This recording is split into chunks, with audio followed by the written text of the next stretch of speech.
Saya diduga membuang Debay yang baru saya lahirkan di tempat sampah toilet rumah sakit. Begini ceritanya. Nama saya Alexi Treviso, berusia 19 tahun yang saat ini tinggal di Amerika. Hari itu tanggal 27 Januari tahun 2023 dini hari, saya dirawat di rumah sakit karena nyeri hebat di pinggang. Saat itu saya ditemani mama karena harus dirawat inap. Jam 1:30 subuh, saya merasa mules. Kemudian saya buru-buru ke toilet, tidak jauh dari kamar rawat inap, sambil pegangin pantat. Sekitar 2 menit kemudian, mama menyusul ke toilet. Saya bilang semuanya baik-baik saja.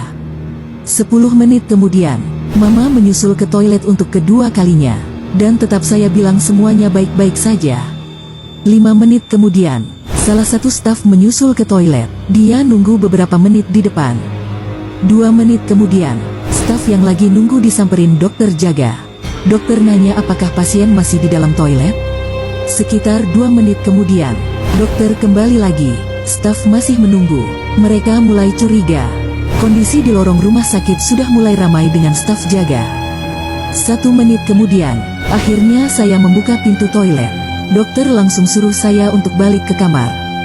Beberapa saat kemudian, staf jaga melihat tetesan darah di lantai lorong.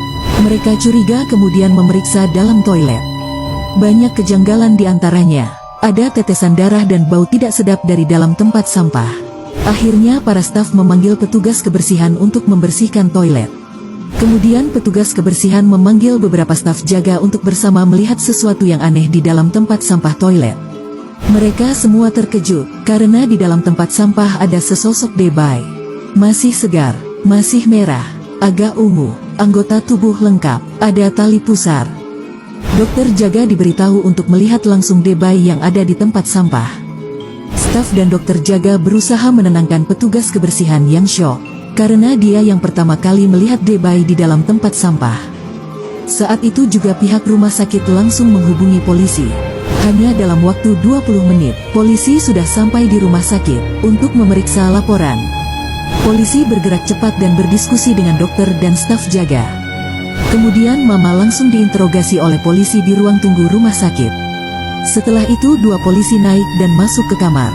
Saya diinterogasi selama kurang lebih setengah jam. Saya menceritakan kejadian yang sebenar-benarnya selama diinterogasi. Polisi menghubungi pusat agar segera dilakukan pemeriksaan dan otopsi Debay yang sudah tidak bernyawa. Jam 4:30 pagi, helikopter polisi mendarat di landasan helikopter rumah sakit. Saya langsung dibawa masuk ke dalam helikopter. Masih dalam kondisi terbaring di kasur pasien. Kita semua masih dalam keadaan syok. Respon polisi terjadi begitu sangat cepat. Jam 1:30 saya masih di dalam toilet. Jam 4:30 sudah diangkut helikopter polisi. Beberapa hari setelah pemeriksaan, saya ditahan dan didakwa dengan pembunuhan berencana.